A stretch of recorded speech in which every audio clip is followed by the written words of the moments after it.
malagasy ny akanjonareo sy loko mananasy dia aza mitomany tso fa zany raha leo ambony anafitry ty firenena sy latsaka katereny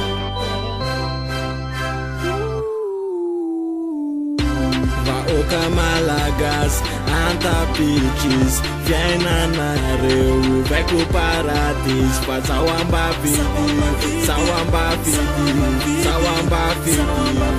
ambafidio vahoaka malagasy antapitrisy fiainanareo vaiko paradisy fa zao ambafidio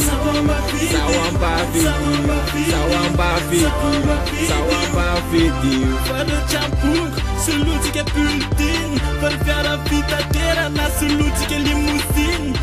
Radmanches, suluna koka Minuvutsnyan, fa asamana Fantena luz Hacham nyelika, tutika minana purchuluz Te azatech Fumekonole, fianana tena right Rivahoaka malagasy antapitrisy ny fiainanareo ovaiko paradisy fa zao ambafidio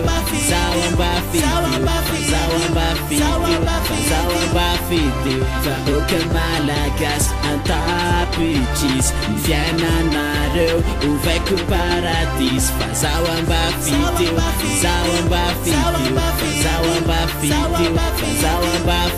zao andofinoa pireneny nyambotra dofireveny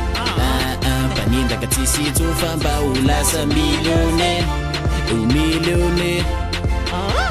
ny aretinao foana tsy manano manana tsy akama ho lasa ho namana nanana tsy alonao za manasanao ifidiana fa zasava amle candidat vahoaka malagasy antapitrisy ny fiainanareo ovaiko paradisy fa zao ambafidio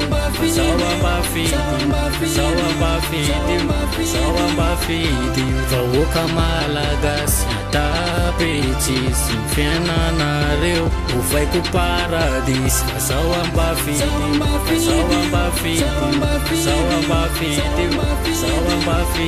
katerena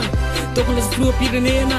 rem tsy taky te lasa mivoatra ny saosany posy to dia mipoka Madagasikara sa Washington sambra ataoko lafo nompretaona mantra tsy misy nomeko building opony lasa gardien de parking ataoko maka retraite pétro tunnel toizatsika métro kila afaka mahazo ny peto iavolondray natao